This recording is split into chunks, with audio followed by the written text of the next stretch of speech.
அதிகாரம் வலிமையானது. அந்த அதிகாரத்தை கைப்பற்றலாம். சட்டமேதை டாக்டர் அம்பேத்கர் சொன்னதுதான். இங்க சிஸ்டமே உனக்கு எதிரானது. அந்த சிஸ்டத்துல அதிகாரத்தை கைப்பற்றதுக்கான அத்தனை கதவுகளை நான் திறந்து வச்சிருக்கேன். அதிகாரத்தை கைப்பற்றி சிஸ்டத்தை சரி பண்ணிக்கங்க. சிஸ்டத்தை சரி பண்ணவே நாம அதிகாரத்தை கைப்பற்ற வேண்டியிருக்கு.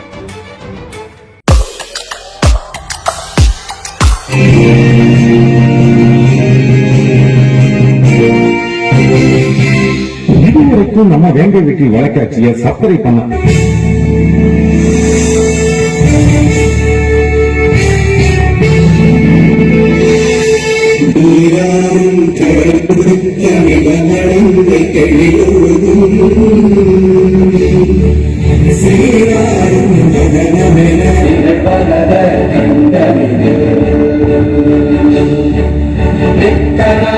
அதில் சிறந்த திராவிடனும் திருநாடும்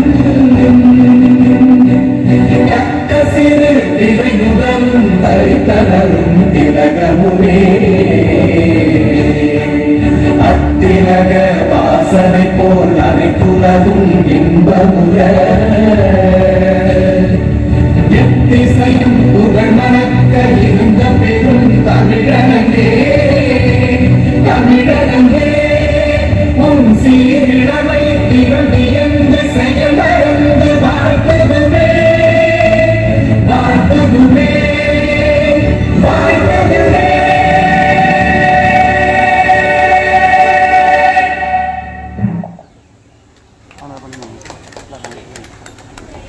जनगण मन अधिनायक जय हे भारत भाग्य विधाता पंजाब सिंध गुजरात मराठा द्राविड उत्कल बंगा विंध्य हिमाचल यमुना गंगा उच्चल जलधि तरंगा तव शुभ नामे जागे तव शुभ आशीष मांगे गाहे तव जय गाथा जनगण मंगलदायक जय हे भारत भाग्य विधाता जय हे जय हे जय हे जय जय जय जय हे.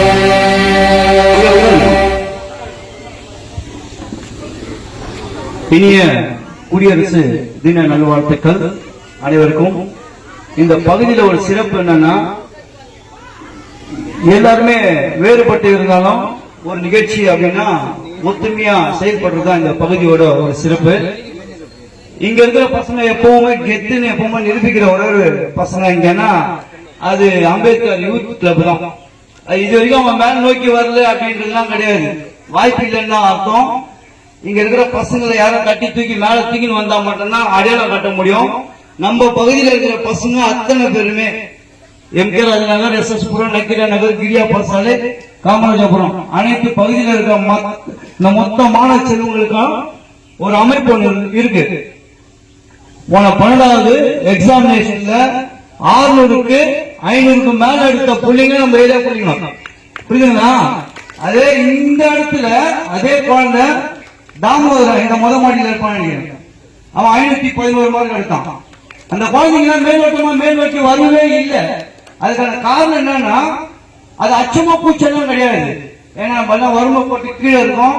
எல்லாமே வாரத்தண்டது, வட்டி, சீட்டு, கடன் பிரச்சனை, வறுமை. அடுத்த கடத்துக்கு போனோம்னா ஆசையில நம்ம அடிக்கி நம்ம அடுத்து என்ன பண்ணணும் தெரியாம இருக்கும். இதுக்கு ஒரே ஒரு விஷயம் என்னன்னா, யார் யாரு எங்க வேணா இருங்க, யார் யார் கொள்கையில யார் வேணா எங்க வேணா மாறி இருங்க. ஆனா ஒரு நல்ல விஷயம் நடக்குது, நல்ல விஷயம் செய்யறனா ஒட்டு மொத்தமா சேர்ந்தா மட்டும்தான் நம்ம ஏரியால இருக்க ஒரு விஷயம் மேல் நோக்கி வரும். நம்ம ஏரியால இருக்க மொத்த பேரும் ஒரு இடத்துல இருக்கணும். நம்ம ஏரியால எந்த அட்வொகேட் புள்ளியில இனி மேல் நோக்கி வர மாட்டேங்குது. ஒரு டிபார்ட்மெண்ட் போய் உட்கார மாட்டேங்குது. அடுத்த கட்டத்துக்கு நகர் கிடையாது. நான் தானா செதுக்கி நானா வந்தா மட்டும்தான். இந்த ஆப்போசிட்ல இந்த ஏரியால இருக்க ஒரு டான்சர் அந்த கிளாரா அந்த கரெக்டா அப்படின்னா இன்னைக்கு எவ்வளவு கொண்டு போய் நிக்க வச்சது நம்ம ஏரியா பேரை சொல்ற மாதிரி கிரியாபுரம் ரோட்ல இந்த குழந்தைக்கு வந்து நம்ம பேரை சொல்ல வச்சது. ஒரு விஷயம் இருக்குது. அந்த சைடுல அட்வொகேட் பிரபு, இந்த சைடுல தாசன் அவங்க பொண்ணு பிரபு அட்வொகேட், ஒரு இடத்துல அங்க சரணு, எல்லா இடத்துலயும் அட்வொகேட் பொண்ணுங்க நிறைய இருக்கு.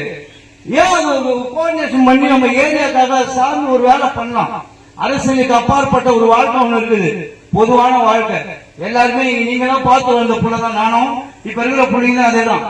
அதனால வந்து யாரும் காழ்ப்புணர்ச்சியோ வேறுபட்டோ இவரு அவரு நான் தைரியமா பொது நலமா யோசிச்சு நம்ம பேசி ஒரு முடிவு எடுக்கணும்.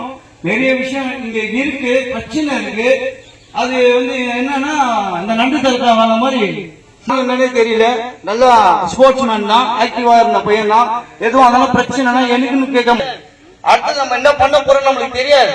அதனால யாரும் எது செஞ்சாலும் தயவு செய்து அதாவது பிரச்சனை இருக்குதுன்றதுனால குழந்தை மேல பிரச்சனையை காட்டாதீங்க.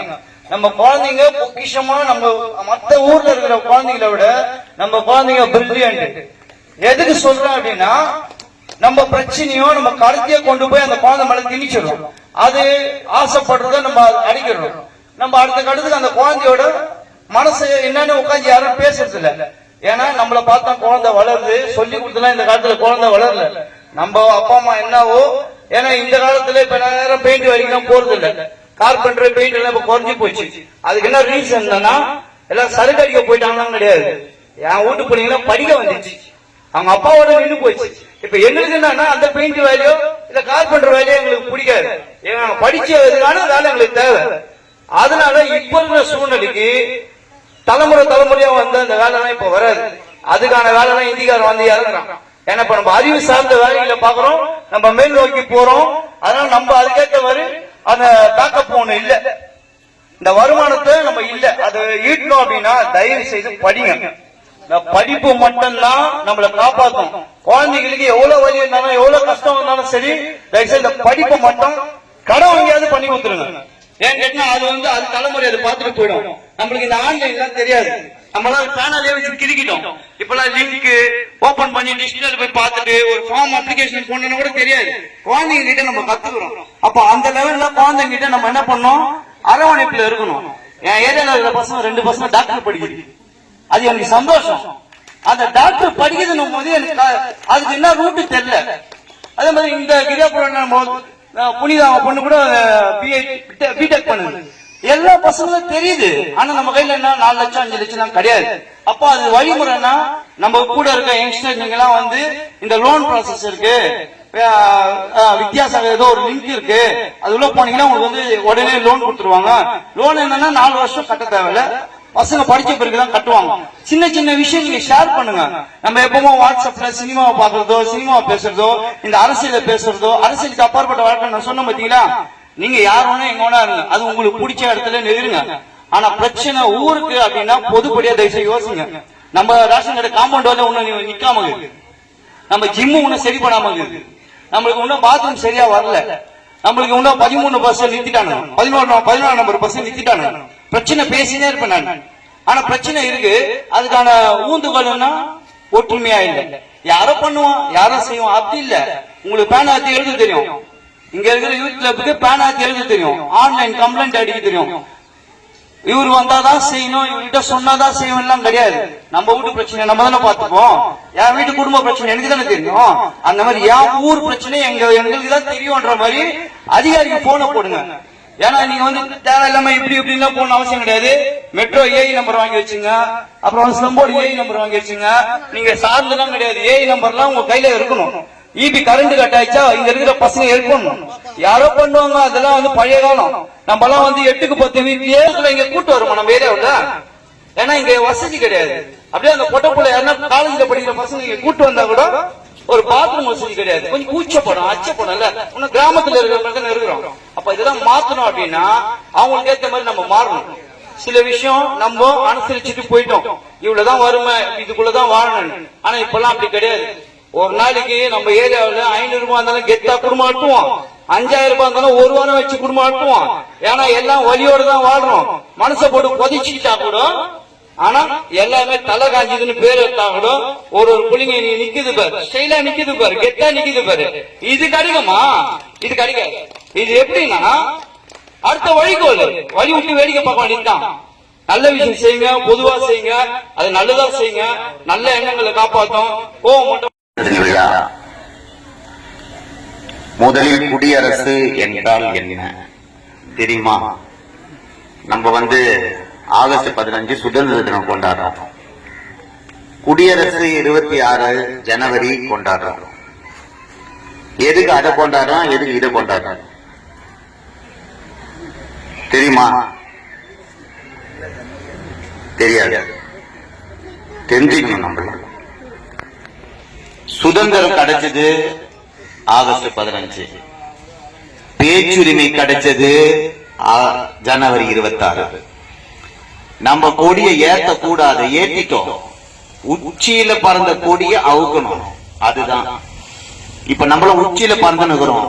நம்ம மனசை அவுத்து விடணும் இனிமேல் தான். அதனால் இந்த 76வது குடியரசு தினத்தில் நான் வருகை புரிந்ததை என் உயிர் உள்ள இளைய தலைமுறையின் எழுச்சி மிகு பாதைக்கு வெளிச்சம் காட்டும் திரு செந்தில் அவர்கள் எனக்கு வாய்ப்பு கொடுத்ததற்கு மிக்க மகிழ்ச்சி தெரிவித்துக் கொள்கிறேன்.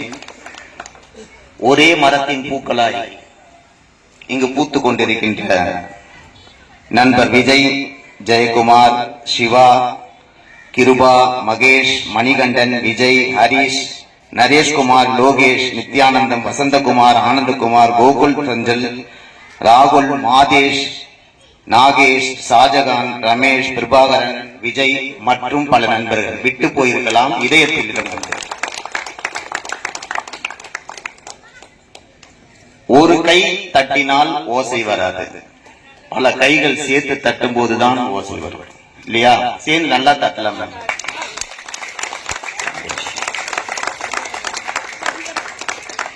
ஏன் நம்ம இந்த நிகழ்ச்சிக்கு நான் இன்னைக்கு பாத்தீங்கன்னா கிட்டத்தட்ட 45வது முறையாக கொடியேற்றுகிறேன்.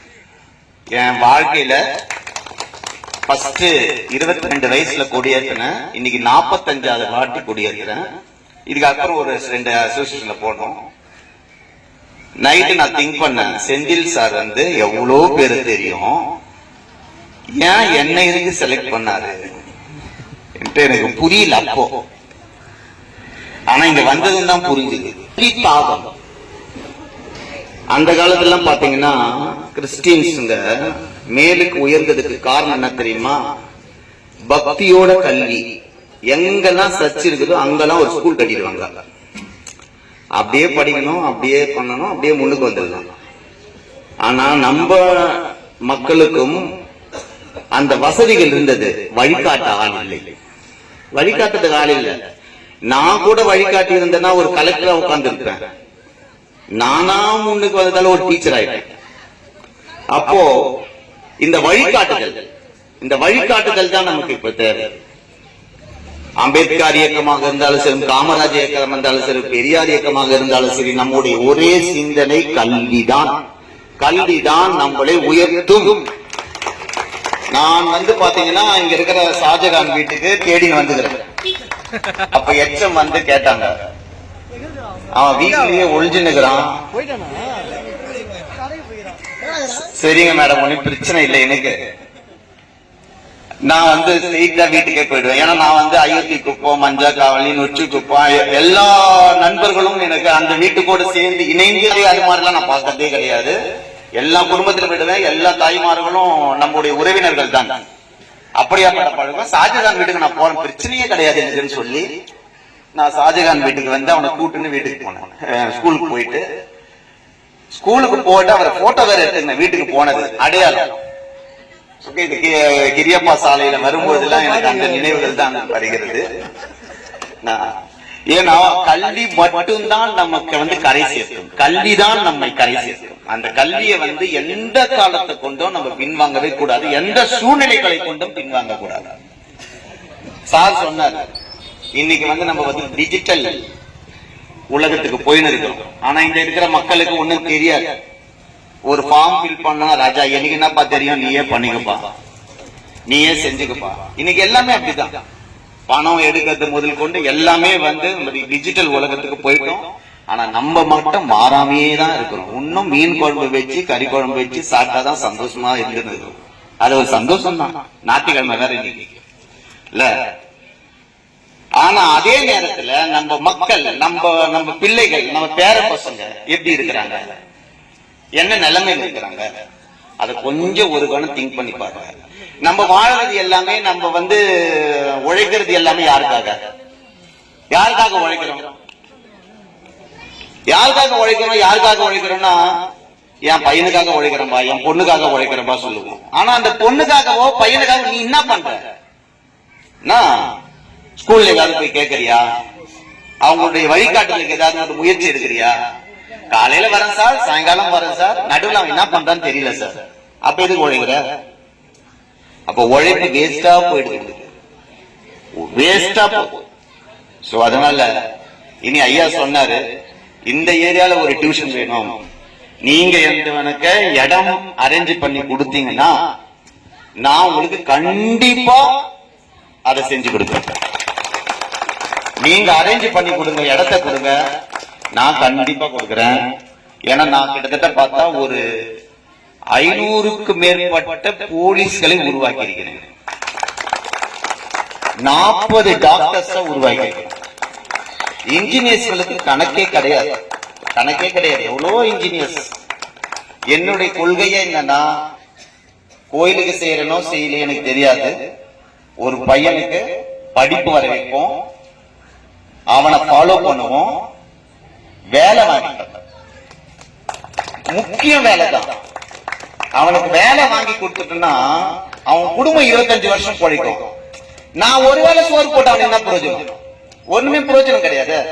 இன்னைக்கு எல்லா இடத்துலயும் சோறு போடுறாங்க. பாய்ஸ் பட்டில வர இன்ஃபர்மேஷன் மாதிரி தான். அங்க பாசாதி கோயில்ல சோறு போடுறாங்க 12 மணிக்கு, இங்க இந்த கோயில்ல போடுறாங்க, அது எல்லாமே போடுறாங்க. இன்னைக்கு அன்னதானம் போடுறாங்க. அதனால ஒண்ணுமே பிரயோஜனம் கிடையாது. சாப்பாடு முக்கியம் தான், ஆனா அது புண்ணியத்தை அவ்வளவு தேடுமா? தேடாது. கல்வி மூலமாக நம்ம உயரும் பொழுது அந்த குடும்பமே போயிடுச்சு. அது மட்டும்தான் எங்களுடைய கொள்கை. சின்ன வயசுல இருந்து கொள்கை